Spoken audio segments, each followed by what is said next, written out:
हर हर महादेव। बहुत समय पहले की बात है। एक छोटा सा गांव था। वहां माधव नाम का एक अत्यंत सीधा साधा और गरीब लकड़हारा रहता था।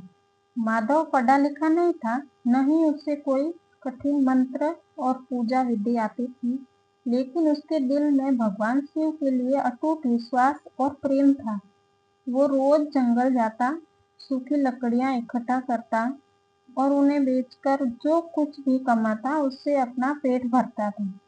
माधव का एक नियम था, जंगल जाने से पहले वो गांव के पुराने शिव मंदिर में जाता और शिवलिंग के सामने हाथ जोड़कर बैठता और अपनी सरल भाषा में कहता, हे भोलेनाथ, मैं तो मूर्ख हूँ, पूजा करना नहीं जानता, बस आपकी शरण में हूँ, मेरा ध्यान रखना।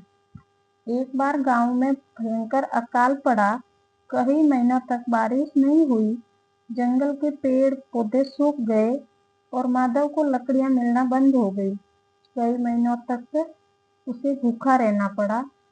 उसकी स्थिति इतनी खराब हो गई कि उसके शरीर में चलने की ताकत भी नहीं बची थी। गांव के कुछ लोगों ने उसे ताने मारते हुए कहा, माधव, तू तो रोज उस पत्थर के सामने हाथ जोड़ता और देख, तेरे भगवान ने तुझे भूखा ही छोड़ दिया। लोगों की बातें सुनकर माधव निराश तो हुआ, बल्कि उसकी आंखों में आंसू भी आ गए।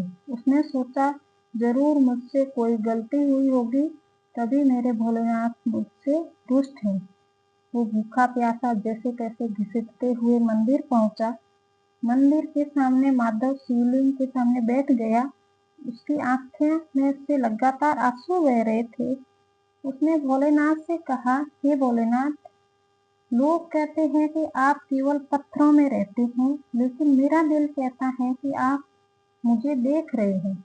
अगर आप मुझे दर्शन नहीं दिए तो मेरी भूख शांत नहीं की तो मैं इस मंदिर के चौखट पर ही अपने प्राण त्याग दूंगा। माधव पूरे दिन और पूरी रात वहीं बैठा रहा। वो ओम नमः शिवाय का जाप करता रहा। भूख और कमजोरी के कारण आधी रात को वो बेहोश होकर वहीं गिर पड़ा। तभी अचानक आधी रात को पूरा मंदिर एक दिव्य प्रकाश से भर गया। एक अत्यंत सौम्य और तपस्वी साधु बाबा मंदिर के भीतर आए और उसके चेहरे पर गजब का तेज था और उनके गले में एक रुद्राक्ष की माला थी। साधु बाबा ने धीरे से माधव के सिर पर हाथ स्पर्श पाते ही माधव की सारी थकान और भूख गायब हो गई। वो तुरंत होश में आ गया। जैसे ही उसने आंखें खोली, उसके सामने दिव्य साधु बाबा पाए।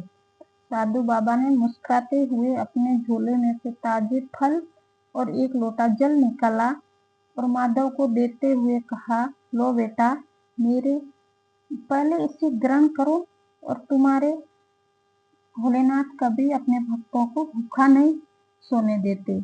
माधव ने जैसे ही फल खाया, उसके शरीर में एक अद्भुत ऊर्जा का संचार हुआ और जब उसने पानी पीकर बाबा के पैर छूने के लिए सिर झुकाया तो उसे बाबा के पैरों में भस्म लगाई दिखाई दी।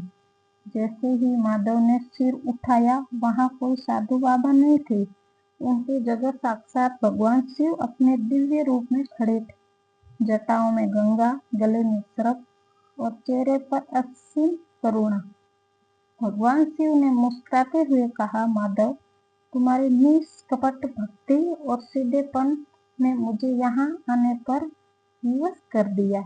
जो लोग मुझे केवल विधि विधान में ढूंढते हैं, वो मुझे नहीं पा सकते। मैं तो केवल सच्चे और निश्चल प्रेम का भूखा हूँ। इतना कहकर भगवान शिव अंतर्ध्यान हो गए। सुबह जब गांव वाले मंदिर पहुंचे तो उन्होंने माधव के चेहरे पर एक अनोखा तेज देखा। माधव ने सबको पूरी बात बताई। जो लोग कल तक माधव को मजाक उड़ा रहे थे, वो ही समझ गए कि भगवान को पाने के लिए किसी आडवर की नहीं, बल्कि एक सच्चे और साफ दिल की जरूरत होती है। इसी तरह एक सीधे साधे भक्त ने अपनी निश्चल भक्ति से साक्षात भगवान भोलेनाथ को भी पा लिया। तो आप लोगों को कैसी लगी एक कहानी अच्छी लगी हो तो लाइक करना, शेयर करना और कमेंट में हर हर महादेव जरूर लिखना।